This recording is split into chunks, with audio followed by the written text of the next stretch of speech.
Thank you all so much for joining us tonight. Author Christina Clancy will discuss her new novel, The Snowbirds, in conversation with best-selling author Lynda Cohen Loigman in this installment of Author Hour in Massachusetts. So first, a little bit about Lynda. Lynda, Massachusetts native, graduated from Harvard College and Columbia Law School. Her debut novel, The Two-Family House, was a USA Today bestseller and a nominee for the Goodreads 2016 Choice Awards in Historical Fiction. Her second novel, The Wartime Sisters, was selected as a Women's World Book Club pick and a Best Book of 2019 by Real Simple magazine.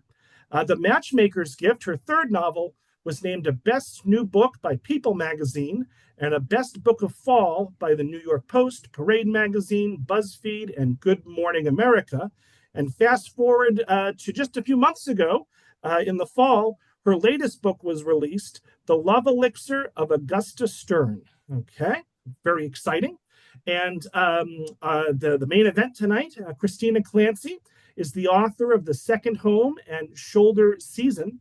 Her work has also appeared in the New York Times, the Washington Post, the Chicago Tribune, the Sun magazine, and in various literary journals. Christina was born in Denver and raised in Milwaukee. She graduated from the University of Minnesota and worked at IBM before returning to school to earn a PhD in creative writing from the University of Wisconsin-Milwaukee. After graduating, Christina taught English at a liberal arts college in Wisconsin for a decade before turning to writing full-time. And she splits her time between Madison and Palm Springs. So, folks, let's give a big virtual round of applause to Lynda and Christina for joining us here tonight. And Lynda, you can take it away. Thanks so much. Hi. Thank you so much, Robert. Robert has been awesome. You've been so great. I know that Christy and I are both really incredibly grateful for all your work to get everybody here tonight, for all your outreach. And I'm so excited to talk with you, Christy. So I know she's Christina, but I call her Christy. Um, we've known each other for a little while. We actually have the same editor, which is really super fun. And this book has like hit the ground running. It's already a hit. It's a USA Today bestseller in its first week. So I'm so thrilled and excited and proud of you. And I'm so just Aw. happy to be chatting with you about Thank this you, Linda. today. Thank you. I'm so excited to chat with you. I love all your writing. Oh, yay. Been through a So, lot. oh, well, so let's just start by, why don't you just give everyone, I know that a lot of people who are joining us tonight maybe haven't read the book. So if you could just give a little synopsis, just tell us a little bit of what the book is about. Sure. I love giving a synopsis on a day when it's in the 80s here in Palm Springs and it's really cold on the East Coast, so it Sure. might sound even better. But so The Snowbirds is a story about a couple from Madison, Wisconsin, Kim and Grant. They've been together 30 years, but for a lot of reasons, they've never gotten married. So they've kind of hit an impasse in their relationship. Grant has lost his job at the liberal arts college where he teaches, and Kim has a work sabbatical coming up. And they're thinking about their future and whether they should stay together or whether they should just decide to go separate ways.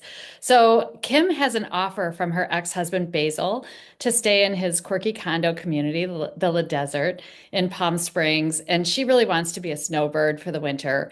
And Grant loves the cold, so he's not totally on board.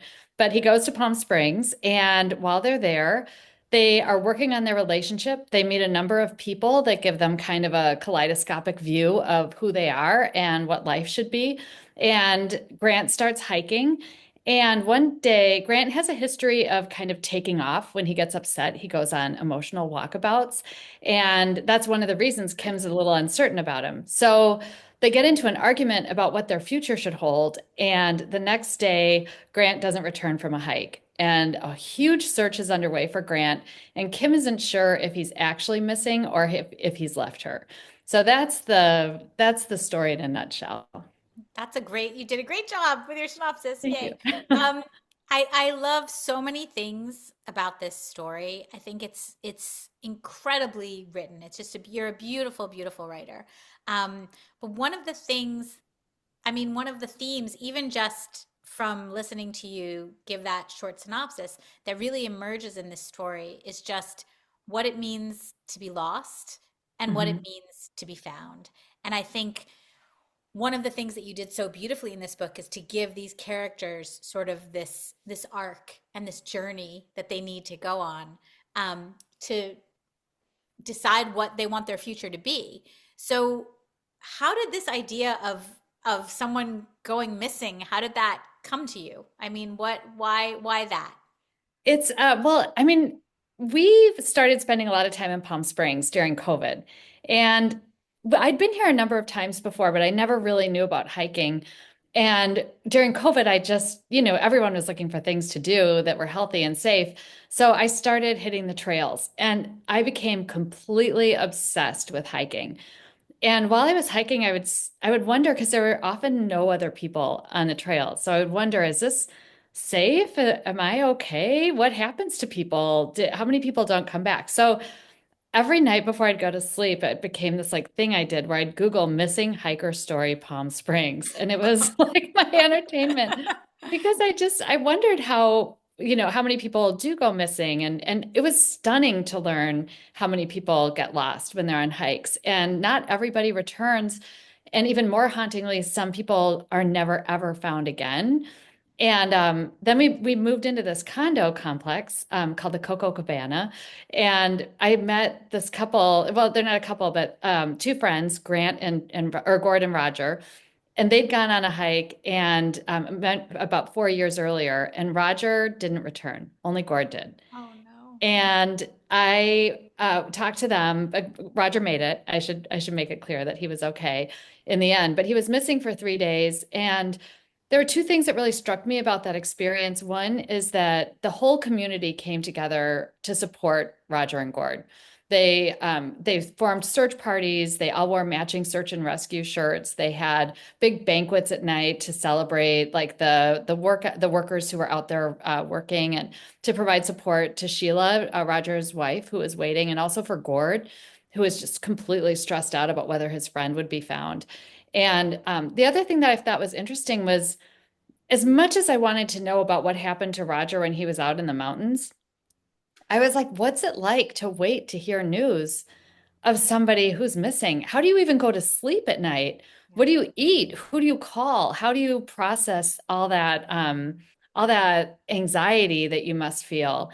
And so I just became kind of consumed with what that must be like. And I've always actually wondered that when other people have gone missing, because you hear, stories of missing hikers a lot.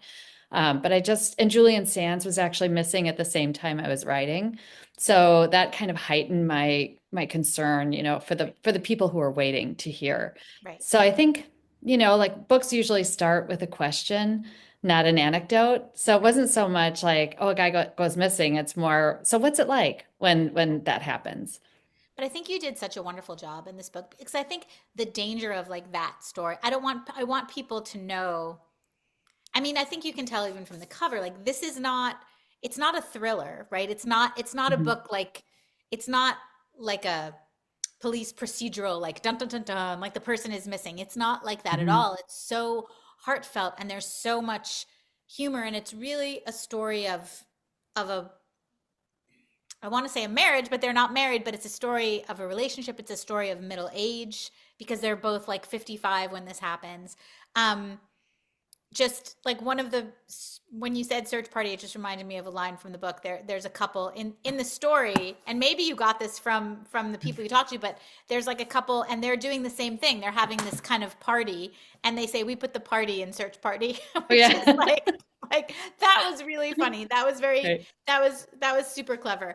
But I just think I don't know, you did such a beautiful job of keeping it really interesting and really propulsive, but not dark. Not, I didn't ever feel that darkness. Like, was that difficult? Did you feel like you would stray to that, or you were always able to keep it light? It's really interesting you asked that. I think when I was working on the book, one of the things I did is I kept switching the book between third person and first person, And I found that with first person, I could have a little bit more humor and Okay. keep it a little lighter, whereas Yeah. third person, it would start straying a little more into darker territory. Okay.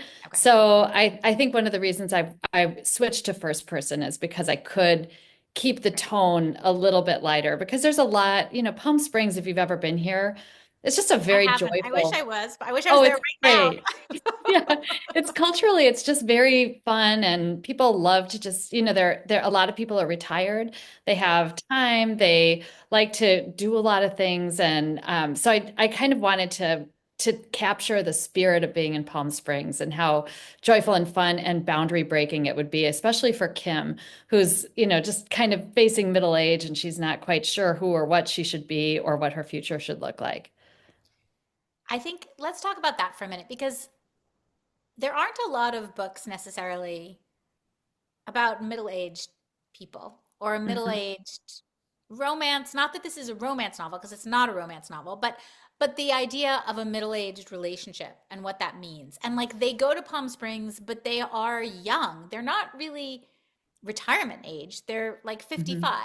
So, and I'm 56. I'm pretty sure you're somewhere in your 50s, 56. right? Okay, we're Yep. both 56. Okay, Yeah. so I mean, being the age of your character, does that make it easier or does that make it more difficult? Like, is it easier because you are the same age, or does it make you sort of too self-aware and like it's difficult to kind of write about a character that's the same age as you are and sort of going through, does it make you self-conscious, like to write about the things that I don't know, we all struggle with? Like, I never want to write about a middle-aged character ever because Oh, it's too, really? well, it's like, it's too, I feel too vulnerable. Like, did you Mhm. feel vulnerable when you were writing this? I did, but I also felt like I had something to say about being middle-aged. Hmm. And I still feel that way. I feel like there are there's kind of a bumper crop of books about middle-aged characters coming out, and they all have something different to say about what this time of life is like. But I think it's, when you reach middle age, someone at a book event that I did recently called it their second childhood. And I love that because and actually I'll just tell you a funny story. We were working on the jacket copy, my our editor Sarah and I, and I had said something about I'd said something a couple in middle age, and Sarah sent the edits back and she had added the word late for late middle age. And it was a real come to Jesus moment for me. I You're was like, like, oh. oh, I guess really like I'm not even really middle aged anymore. And but I think something happens when you reach this time. It's just so surprising.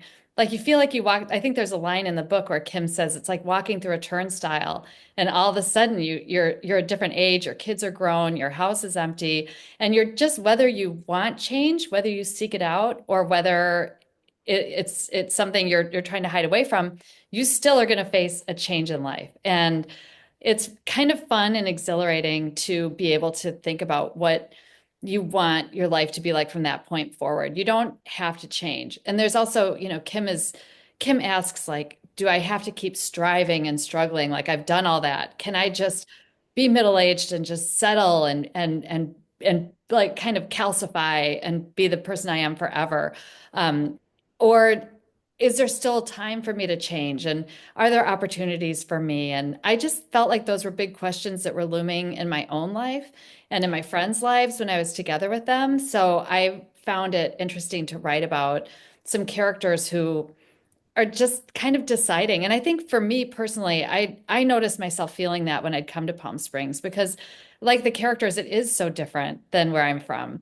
The mood, the atmosphere, the way people spend their time. So it made me think, well, could I be comfortable here? Could I fit in? Right. And then there's also that question that's so interesting is can a place change you?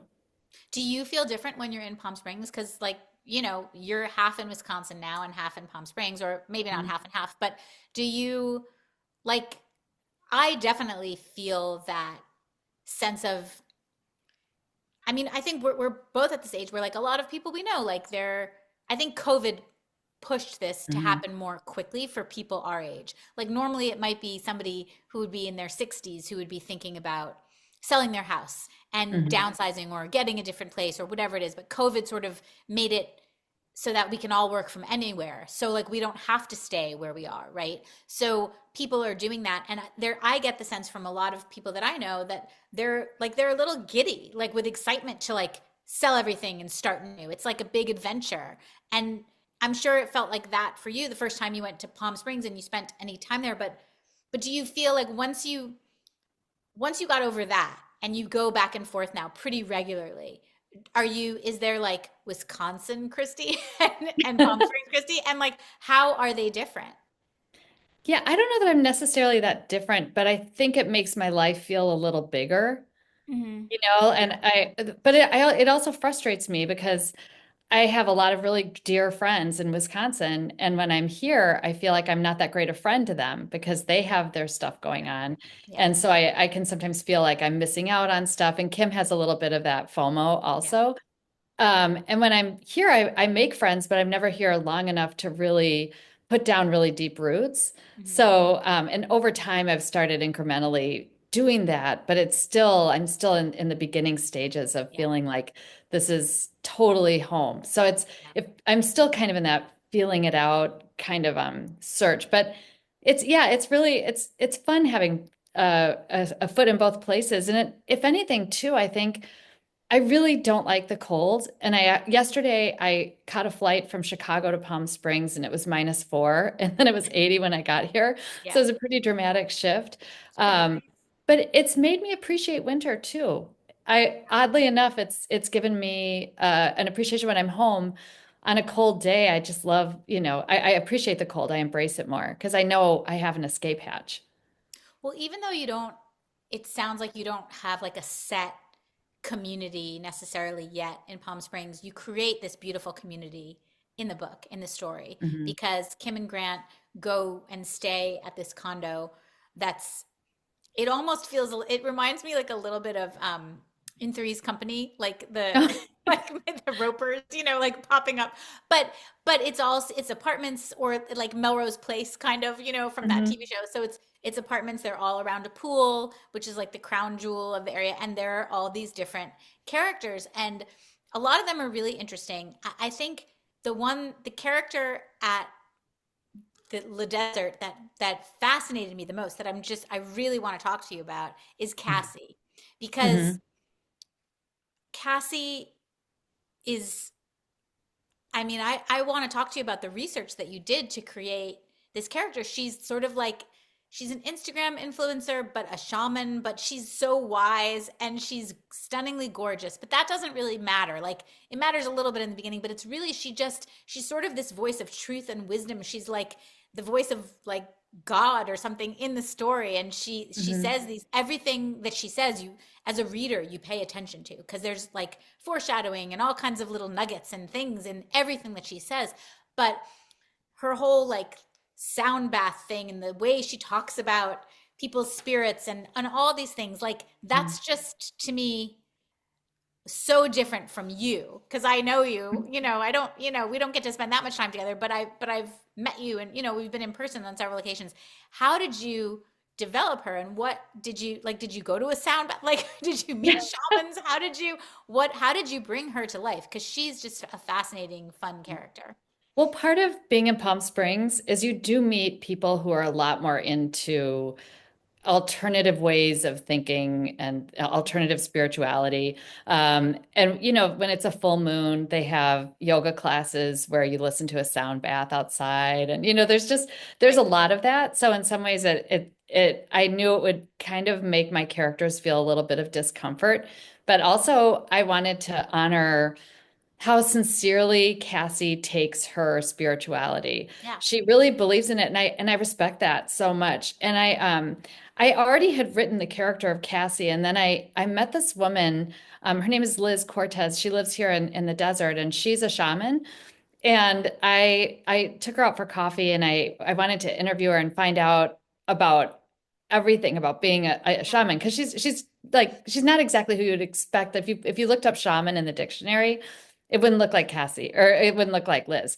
And Yeah. so we spent some time together, and then she was talking about having a healing ceremony.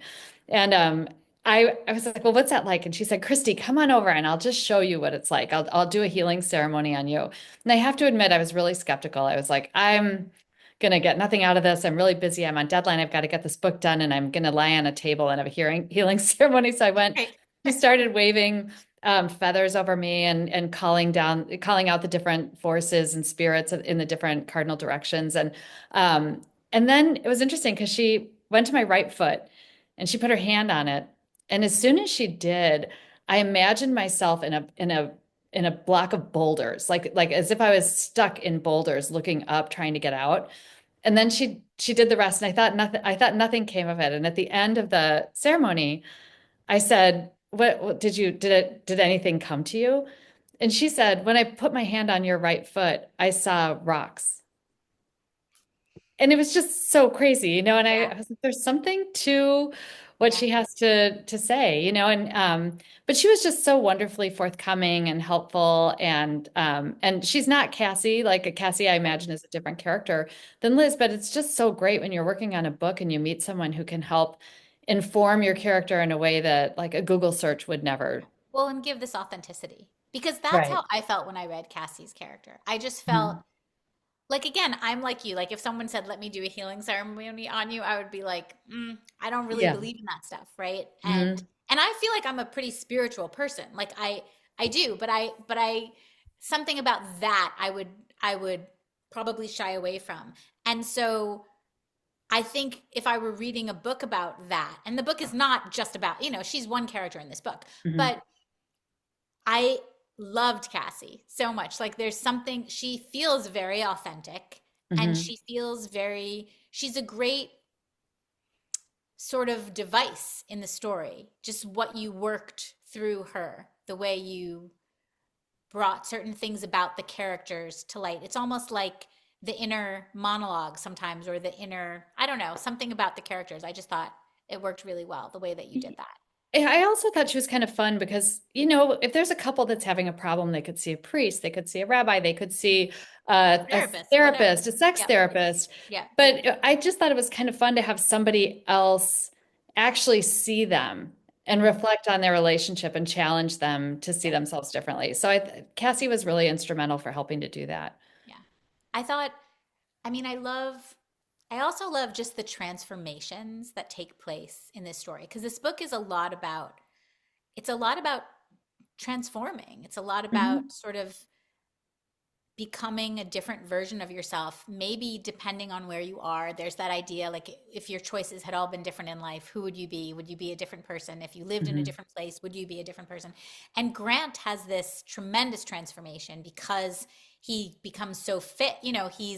He's a philosophy professor. He's very kind of in a rut, and sad because his college closes down, and then he moves out to Palm Springs with Kim, and he becomes so fascinated by hiking and just Mhm. like gets really, really fit really, really quickly, right? He makes his own protein bars. He just becomes Mhm. this whole different person. And I think that must have been, I mean, as a writer doing that, isn't that the most fun thing to get?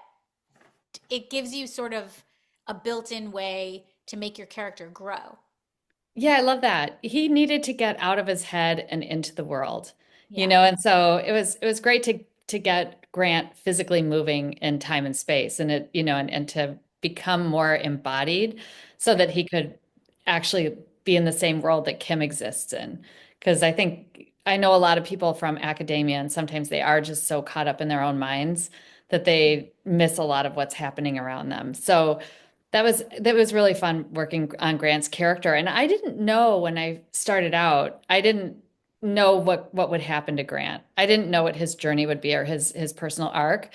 And then I just kind of got to know him better as I was working on him. And then I realized he's gotta move into his body, you know? I mean, I don't know. There was just so much that was very poignant about marriage at midlife, or a romance, a coupledom. Just I'll call it marriage, even though it wasn't marriage. But that I don't know. I'm just curious. Did you let your husband read this book? Like, what did he think of it? Because I feel like it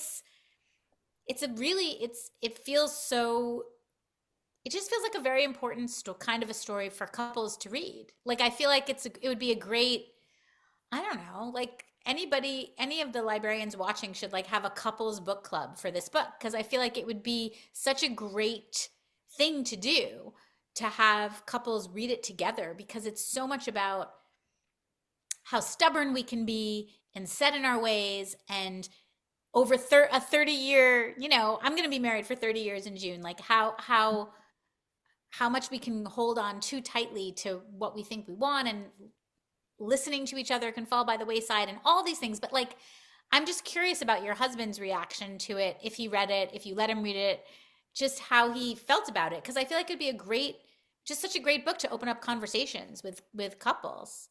I love the idea of a couples book club. I mean, I say in the acknowledgments that John, my husband, made this book difficult to write Yes, because I read that because he's he's so wonderful. But I want the real dirt.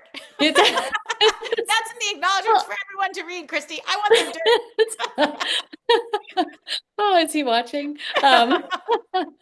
No, I mean, I think some of what I was thinking about, there were two things that were anxiety provoking for me. And this is not specific to John, but just our life and where we were. But one is he started talking about retiring. And he's older than I am, not a lot older, but Yeah. he's older and he's thinking about that. And I remember the first time he would bring up the word retirement, just the raw fear I felt of like, so what are we going to do? And I've been telling this kind of funny story about we were in Prague and one of his friends runs an environmental organization and he had retired and he and his wife decided to bike on a tandem bike all through Europe. So we were in Prague and so we were going to have dinner with them. And on the way there, we kind of got into an argument because John was like, I just think I've been thinking a lot about it and we should go on a tandem all through Europe. We should do this. And I was like, no, like that just sounds horrible to me. A whole summer on a tandem, like in cold weather, and plus he's 6'7". I wouldn't be able to see Yeah. from behind him, No. like my whole view of Europe would be his back. So funny. But yeah, it was just funny. And I thought we have different ideas about what retirement is. And I worried that when he retired, he'd just want to spend all of our time together.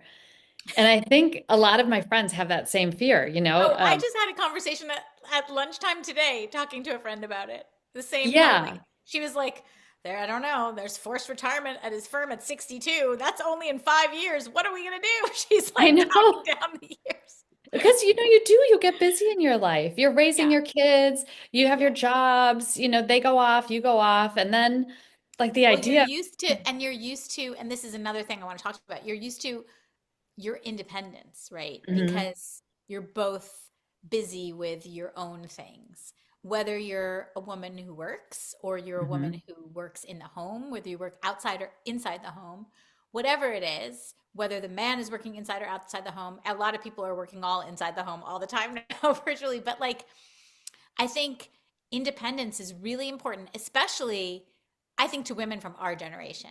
I think our mhm, generation was really raised to be very independent. And one of the things that's so interesting about Kim in this story is she is so fearful of being dependent on Grant when this book mhm. opens, especially. She talks about, baked into her character, her mother, had an unusual living arrangement with her father. She taught her to be very self-reliant, like a no-nonsense type of a person. You don't really need anyone. She's afraid of being too dependent, of being reliant, of asking for help at all. And I think that independence is something that we cherish so much. And so to lose the independence becomes a very scary thing. It's scary. And then it's also you're not just thinking about losing your independence, but realizing that as you age, your dependence on each other is going to grow more and more intense. Hmm. Because as your health declines, we've seen that with our own parents, you're going to need someone to take you to your medical appointments and to be there Yeah. when you're not feeling good. And I mean, I feel like watching your parents age when you're our age Yeah. is a real lesson in what we want our lives to be like as we get older. And so I think that's, you don't stay married for the same reasons that you got married. So I Hmm. think for Kim and Grant, they're both assessing, and it doesn't matter that they haven't married each other. I think every couple can face this sort of juncture in their relationship where they just have to think, well, what are we as a unit moving forward? Because if we don't have work to keep us really busy. How much time are we going to spend together? And I think every couple that I know is on some kind of some place in the spectrum between like so mutually dependent that they have to touch each other all the time and check in and text each other constantly. And then on the other end of the spectrum are couples that you almost wouldn't even know they're married. You know, they have very separate, independent lives. And I just thought it was really interesting to try to move both Grant and Kim on that spectrum from one end to the other in the course of the book. Well, you do such a beautiful job with it because I feel like you're constantly, you just keep the reader constantly interested. You know, the book is, it's, like I said, it's propulsive. Like that's the word that I would use to describe it. And I never lost interest in them and like in what makes them tick and in what, you know, what they want. And they're just, they're predictably unpredictable. Like they're unusual. You know, they're familiar because of their age, or maybe at least for a reader like me, they felt very familiar, but they're also like they're unique, you know, in the things that drive them and move them. And I don't know. I love that. Do you think like do you when you they both have interesting parents and their parents have interesting marriages too that sort of inform their own experiences. Do you think that like we're destined to repeat our parents' marriage mistakes? Is that like part of the lesson of this book, or is it that we can overcome them? I love that question. I mean, I've thought about that a lot. I was raised by a single mom, and my husband is from a very traditional patriarchal family. You know, his parents were very close, and everyone was very involved in each other's lives growing up. So I've always thought it was really interesting raising kids and being in a kind of like we actually have a nuclear family, a son and a daughter, and I've I've just kind of wondered, you know, it's just a different model than what I saw when I was growing up. And Right, sometimes I felt like I was like play acting almost, you know, the right, nuclear family. And right, so maybe some of that's my own anxiety about independence and having a you know more non-traditional parent. And then, you know, Kim's or Grant's parents were really messed up. Like he was dealing with a lot of trauma from when he was growing up. So I think sometimes when you're married with someone, you know that they've gone through some sort of trauma, but at the same time, you need them to heal so that you can have a functioning relationship. right. Yeah. I think maybe I want to shift like a little bit because we have Mhm. maybe like 10 more minutes of us discussing and then we'll take, um, oh, someone said my speaker is low. I'm sorry about that. Um, I want to talk like about process like a little bit because Mhm. I was really lucky and I got to read a little bit of this book like from the like early stages. And you're just you're such a careful writer, and I know like I know the work that you put into this book and the rewrites and like how much you how hard you worked on this book. What can you talk a little bit? I mean, I don't want to give anything away, but can you talk a little bit about the things that you like if there was anything that you had to let go of, like directions Mhm. that you thought the book would go into but they didn't, because that's not a spoiler so we won't be giving anything away, but Yeah. like characters you had to get rid of or ideas you had to get rid of to sort of, because what I found when I read this book, after reading early drafts of it, is that it's so tight, it's so perfect, it's like a perfect, it's so well crafted, and I know how much work it takes to get a book to read so easily, to get a Mhm. book to read so beautifully and effortlessly. Um, so can you talk to us just about like some of the things, some of the big changes in terms of the things you had to let go, that you had to get rid of? Because I Well, always find that to be interesting. oh yeah, well, the first thing that I had to let go of that really tormented me. I mean, you know, I when I was working on the book, I had some moments of crisis because one thing I wanted to accomplish is I wanted to tell a story that only moved forward in time. Hmm. And so when I first started working on the book, I only wanted to have them in Palm Springs, Grant's missing, what happened. You know, I knew that much about the book. But then I just had a hard time figuring out how to lace in the backstory of the relationship. And when you have a couple that's been together 30 years, if the reader doesn't get to know them and doesn't understand their marriage, they're not going to root for them to either like separate or stay together. So I realized that I needed to start moving back in time. And then there was the big question, do I just lace in this backstory, or do I have actual different chapters that tell the story of their relationship? And I was scared to do that because I was worried that when people were reading that the tempo would change and that they might have chapters that they prefer, like either the chapters of the story moving forward or the chapters with their backstory. Backstory. So I had to give myself permission to just have separate chapters devoted. So that idea of having the book just move forward in time had to just fall by the wayside. And then I think what made the book difficult to write was I didn't have an outline. And our editor suggested, she's like, you need an outline for this book. But I cannot write with an outline. It's terrible. I just love to have the story tell itself. And I read this craft book by Matt Bell. I think it's called From Where You Begin. And he said something so helpful. He said, you need to find the story in what you've already written. Yeah. And I here think I was that's so like, true. yeah, I'd like Yeah. I think sometimes you don't know. Well, it's like finding the themes because I think Mhm. sometimes you don't know what the main like you can write a whole story, but what were you trying to say? What are the themes Exactly. that you want the reader to take away from this story? And then after you're done, you can see what they are. Whereas you can't always see what they are when you're in the middle of writing the story. Right. I couldn't wait to just get to the end and then go back and edit and then move things around and maybe cut wide swaths of the book. But the whole time Grant was missing, I didn't know. And I had different versions of the ending. It was kind of like choose your own adventure. Oh, So I had one ending that we ended up not going with, which I should have like a separate some sort of like secret page on my a portal on my website where people after they read the book they can go and find it and I can tell them yeah. maybe I should even just publish the ending that I had before. But when you talked about the themes, like one of the themes that was involved in the original ending, I think as a former academic myself, had a lot to do with the college that closed that Grant worked with. And that became less and less important in the storyline as I started working forward. So I think Yeah. that's another thing that I let go of. But I'm glad it all worked out the way it did. I love how it ended up.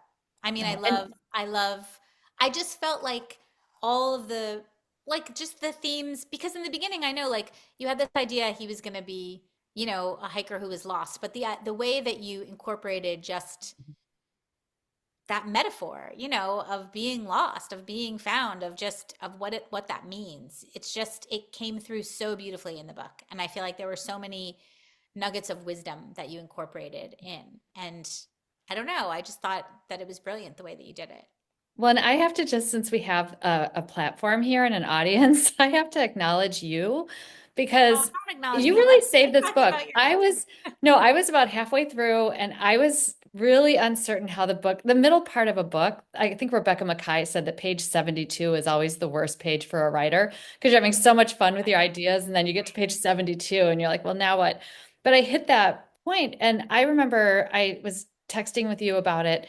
And you said, just send me what you've got. And you were so positive about what I had already written. You gave me the confidence to stay working on this story because I was feeling like, Well, there were just so many good things about it. And just the idea, I mean, you had the title from the very beginning, Snowbirds, and Mhm. just like what that means to have your foot in two worlds, to be it just implies immediately. And that's what we mean, like for all the people listening, that's what we mean when we talk about like finding the themes, writing, that's what the editing, what all of it is. Sometimes you just have a word, right? You just had this word from the very beginning, and just that word, it implies the age, it implies the change in life, it implies the two, straddling between two worlds. It informs so much about the story that is just from one word. And but you took it and you ran with it and you made it, there's a line in the story where someone calls them tourists or something, or I don't know what. They say, we're not tourists, we're snowbirds. And it's like they know who they are, like they've gotten Mhm. to this point where they know what their role is in their new community, who they are. Yeah, and And it's very they're comfortable with moving. it. Yeah, Yeah. it's very moving. The snowbirds that I meet here, I think locals sometimes are like, oh, the snowbirds. But for the people who spend their winters here, I've found that they develop the most intense, close friendships of their Mhm. lives with the other people who are here. They go through a lot of loss, a lot of change. They know each other's kids because they come to visit. Yeah. It's really remarkable how close people can become later in life, like brand new friendships with people that they just meet year after year in Yeah. these places. Yeah. And I love that. I love the idea that you can have a whole new community, especially in an age when we don't really have a sense of community in a lot of places. Well, I think make new friendships in middle age are so, so special. That's why, like, I've always been so grateful for my writer friendships because, Hmm. and for people like you who have come into my life, I didn't know you 10 years ago, like, and Hmm. so it's a special thing to find people at this age because we know how precious it is, honestly, to find a kind person who we want to spend time with. I just think it's a really special thing. Yeah. Um, I think we're supposed to take questions because we're at 7:44. So I want to look, I think I'm going to look in the Q&A. We have two in the Oh, Q&A. great. Oh, okay. So Jill says, this is a little bit about what we're talking about. Is there anything, and she asked this before we brought it up too, is there anything in the book you left out that you wish had Mhm. stayed in?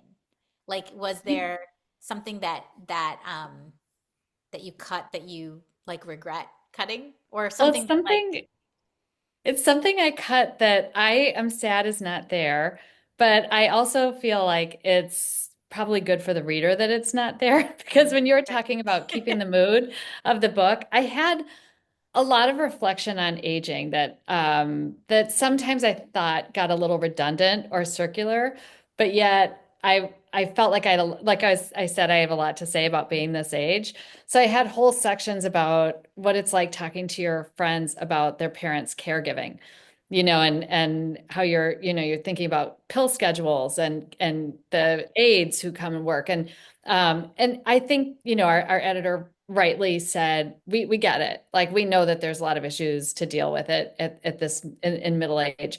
So I cut some of that. So there's definitely the truth of being our age. I think that yeah. you get the sense of it, but some of the more detailed meditations on Yeah. aging have been cut out. And I feel like you could use that in another book, maybe. You know, Hmm. like it's definitely, I'd like to read it. Yeah. You can send it to me. I'll read it. That'd Okay. be great. That'd be, that'd You be probably okay. did read it and it's I just don't, not well, there I don't anymore. know. I don't remember, but but Yeah. but you do have this beautiful couple in the story. Maybe we'll talk about them for a minute. Jean and Jean, Oh.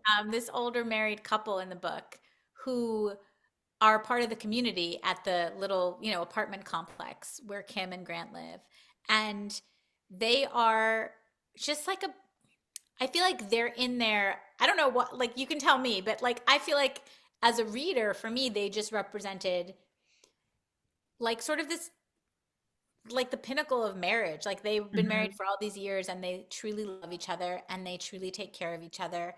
And they, they're old enough that they're no longer struggling with you know, all the big questions, right? What what led you? Because like they were new to me. I hadn't seen them in Mhm. any other previous draft. So like, what made you decide to put them in the story, and what did they represent for you, kind of? Yeah, well, I met a couple here in Palm Springs that reminded me and of them. And the thing that really stood out, and there's a line that I borrowed from them, is the idea of like you don't know how many winters you have left. Yeah, that was You really know, and they're always like, we're just so happy to be here, and I just love that perspective, and I wanted to bring that in. They're not the same couple. Like everyone in the book is fictional. I don't write auto yeah, fiction, so it's not. But I just really wanted to appreciate that there are really happy older couples who yeah, just even when they face adversity, which Jean and Jeannie, they're yeah, dealing they with do. some really hard things as you Yeah, as you read on, you find yeah, out, but they're just a wonderful support system for Kim and Grant. And I think they also give them this kind of idea of what they could be like if they get their act together. yeah. I thought they were beautiful. Oh, Susan asked how long it took to write this book, which I I'd think is a say, good question because it was a book that went through a lot of different interesting revisions. So I think that, you know, You can Yeah, expand on the I'd say it probably took about a year and 3 months. But when I sold it, I hadn't written it at all. So usually when you sell a book, you at least have like the first 50 pages. So when I did, it was more an idea. So then I don't know about other people who are watching if this is the way they approach life, but I'm very anxious about decision making. Like even at the grocery store, I can have a panic attack over what kind of jam to get, like raspberry or black cherry. So when I'm working on a book, it's just all those decisions when you're at the beginning and, should it be in first or third person? Should it be funny? Should it be sad? Should it be, right. so I think that it's a miracle to me that I was able to make all those decisions eventually. Right. And again, to quote Rebecca Makkai, she's like, you just have to decide something and move forward. And that was really helpful. And you said the same thing. I don't remember what I said, but Mhm. I'll take your word for it. But I think, yeah, I don't know. How is this book different? How was writing this book different from writing your first two books? I mean, I know in terms of tour, this has been so fun for you because your first two books were really pandemic books. Mhm. But can you talk about the process? Like, do you find that it was really very different for this book because it was sort of a more personal, not more personal, but like about a time in your life that that you are going through now? Did it feel different writing it, or did it feel the same as writing the first two? Well, my first book is actually set in Cape Cod in South Wellfleet, the second home. And that book I worked on for years. It was kind of a project. I was teaching, and so in the summers or during breaks, I would pick at it. And then eventually I had enough files in my laptop where I was like, oh, I think this actually could be a book. And I remember that moment when I felt that way. And then I got serious about it. But it was always just a labor of love. And I never even dreamed it would actually get sold. It seemed like too big a dream to hope for, like Yeah. too much to wish for. And then I had a 2 book contract. So my second book, I had about a year to work on my second book. And I was very arrogant. I was like, oh, I've written a book. I can do this, no problem. But yeah, as you know, when you start working on a new book, every book has its own set of challenges. Yeah. So, but it was fun working on Shoulder Season because I wrote it during the pandemic and it was a really great project to work on. I worked really hard on it every single day, and I interviewed a ton of women who used to work as Playboy bunnies. Yeah. In the old, there's a Playboy resort in Lake Geneva, and from 1968 to 1981, and it was the weirdest place because it was wholesome, but it was also a Playboy resort. So it was really fun to write about. And every time I talked to someone, I'd get juice for the story. And then with the Snowbirds, I I had just over a year to work on it. And so it was really nice to know that with shoulder season, I could do that. Like Right. I did it and I can do it again. Right. So if I hadn't written shoulder season, I think it would have been a lot tougher to get the book done. But what was really cool about it is towards the end, I was under a deadline, which some people work great under deadlines and some people don't. But I loved this idea that I could wake up at 5 in the morning, start working on my book, and work all the way until like 2 or 3 in the morning. I hadn't done that since college. I didn't even know I was still capable of it. But it was so cool to have the whole book in my head from beginning to end, all in one day. And I never had to work that intensely on my other 2 books, but for timing reasons.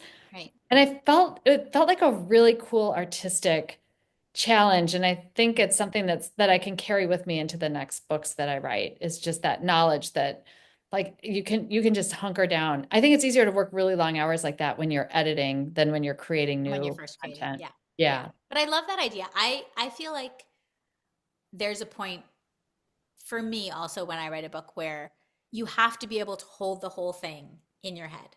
Hmm. And that is a great feeling where you feel like it sounds silly to say, but you feel like you're an expert on your own book, which of course you are, you wrote it, but to be able to remember every little thing, because like even now, like you're like, well, you're very close to, it just came out, but like 6 months from now, you won't be able to do that in the same way. You won't Hmm. hold it all in your head the same way. Every little, there's a point there where you're so feverishly completely committed to it where like every comma every Hmm. every little nuance of it, every little place where the pacing may not be right, you're aware of it, so you can go back and fix it. And that's like, it's a very empowering kind of feeling, right? To hold it that way. Yeah, and also that writer's intuition that you develop. Like when Mhm. you were talking about the pacing, you just kind of feel it. I feel like that's so cool after writing several books. Like I wrote a book for my PhD thesis, a novel, and it was so bad. And that's okay. I was Right. learning how to write a book and I needed to know that I could take a story from beginning to end. Right. And I learned so much from doing that. I don't regret writing a book that's kind of probably going to be in the circular file forever. I think the the more you write, the more you think about, I mean, for me, I think about the reader more. And that's not to say that it's I'm not writing the book that I want to write, but I do think about what's going to make the reader stay reading. I try to make things clearer. I think maybe it comes from just readers, just reviewing the book and stuff, and you learn from all those things. You learn what works and what doesn't, and how to set up the reader's expectations and meet the reader's expectations. It can also be intimidating though too, because I remember after I wrote The Second Home, and you'd get reviews or people would tag you on even on negative reviews on Instagram, and you're Yeah, like, that's the worst. That's the and worst. and sometimes I think, well, what do people want? And then I realize I don't have to write a book that everybody wants. I No, can write, and that's one thing I love about our editor, Sarah, is, I'd asked her, I said, I'm concerned, about readers seem to always say they want really likable characters, but that I just feel like I want to write messy, complicated characters. That's just what right, I'm drawn to in fiction, and it's what I want to write about. I find messy, complicated people really interesting. And I loved how she just said, that's not your project to make your right. characters likable. You don't have to do that. And No, absolutely. it was so freeing. I was like, Yeah. I can write. My friend Lauren Fox, the writer, Mhm. she said, I write for people, I write for someone who's exactly like me, only a little bit smarter. And I love that. I keep that in my head when I'm working. I feel like I write the books, I tell the stories that I want to tell, but I tell them in a way. I try to make it, once I know the story that I want to tell, then I try to make it as accessible as I can. Hmm. That's kind of what it doesn't change what I want to write, but it changes a little bit, just certain things about the way I'll write it. Like Yeah, I like to, I don't know, yeah, even like the length of the chapters, whatever it is, like there's certain things. your prose is very inviting. And I think you can tell when you open a book, when you start reading, whether the prose is inviting you into it. And But I I think think yours this does. book was so inviting. I felt swept up right away. Really like completely swept up. So wait, so what are you reading now? Like we just have a few more minutes, and we didn't have a lot of questions because I think you're so brilliant that people are intimidated to ask you Oh, questions. right, right. But no, but so tell us what you're reading, because that I think Oh, is if you have any, do you even have any time to read anything right now, or no? no, I'm reading a ton. I Okay. actually when I was working on my book, I wasn't reading a lot because I just like literally my eyes, I couldn't like Okay. work and read. But now I just finished Colored Television Okay. by Yeah. Nancy Sinatra, which I love that book. It was funny and smart and it had a really interesting ending and a lot of complicated things to say about race in America. So I love that. I'm reading right now, I'm in the middle of Big Swiss and the Rachel Incident, Okay. which feel like it's weird. I've had these kind of literary pairings. I always read multiple books at the same time, Yep. but the Rachel Incident and Big Swiss to me seem like a good pairing of books. Okay. They're kind of like naughty and sexy. And then I also read All Fours and Sandwich at the same time. Okay. And those two books, like that was a lot of middle age in a week, Great. It's Sandwich is another great Massachusetts book. yes, definitely. And I Yeah. just met Catherine Newman. She's a total delight. But I thought those were really interesting to read to just see how other people are writing about middle age. And then what book did I? Oh, I just started. I actually read half of it on the plane yesterday. But Memorial Day by Oh, I Geraldine don't know that Brooks. one. It's Okay. I great. haven't It's heard that funny one. because I was telling you that story about how she touched my right foot and I saw a bunch of boulders. Yep. It actually, what I saw looks exactly like the cover of Memorial Day. Really? And Oh that book God. was on, Maybe you're meant and to read that book. I know, and it was in People magazine the same day as mine. So it was Oh like right next wow. to mine. And I saw it and I was like, that looks like those are my boulders. So I feel like I was really called to read it. But Okay. Geraldine Brooks, her husband, Tony Horowitz, died very suddenly when he was Yes. Yep. 60. It's a lot like Yeah. the Joan Didion Yeah. Year of Magical Yep. Thinking. Yep. And she's just a delightful reader. She went to this really remote island to try to learn how to grieve and deal with all the loss that she'd experienced. And the book, it's not a very long book, and it just is such a page turner. I'm really enjoying it a lot. I think I'll be done with it in just another Yeah. hour or so. Yeah. I really want to read that book. I saw her speak about horse. Um, Hmm. on Martha's Vineyard, and because she lives there and they lived there together. And it was like there was so much in the paper when he died and in the Hmm. newspaper. It was so sad. Um, but that was a great book, and she's a great speaker. So that was really fun. So okay, we're at 7:58, but I'll just ask you if you want to talk about it or if you're not. Are you working? I haven't even asked you this. Like, are you working on anything new yet or no? I am. I have a couple of different ideas. And Okay. so I have this like wonderful indulgence right now where I can do pre-writing.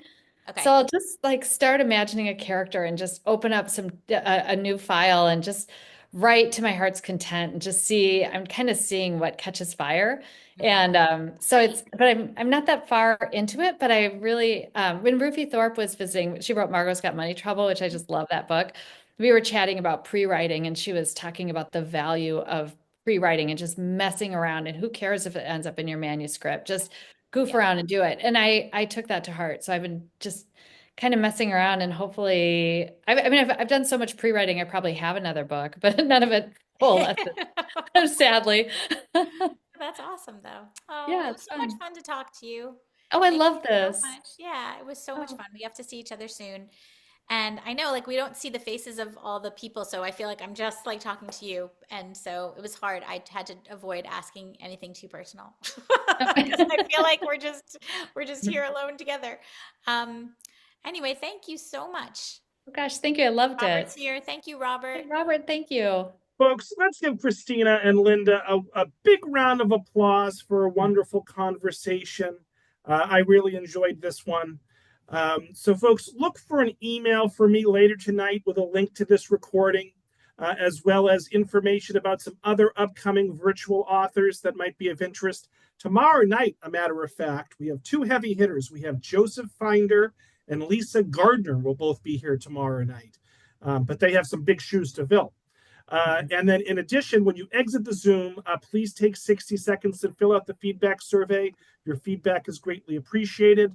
And in that follow-up email will be links to Wellesley Books to purchase a copy of The Snowbirds by Christina.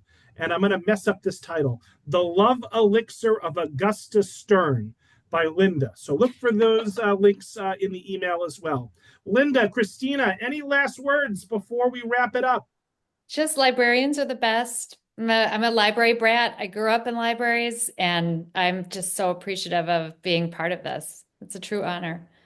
I agree. I've spent every single summer doing the reading program at the Storrs Library in Longmeadow, Massachusetts, because that's where I grew up. So And the that was Wellfleet my Library in summers. South Wellfleet. Yep. Yep. All Yep. right. Well, I'm glad you both are library lovers. That comes as no surprise to me. And congratulations on the success of both of your new books. And I wish you future success with all that is yet to come. Great. Thank Thank you, you, Robert. Robert. All right. Thank you Thanks, all. I hope Lisa. everyone has a great rest of their night. Thanks. Okay, Bye, bye-bye. everybody.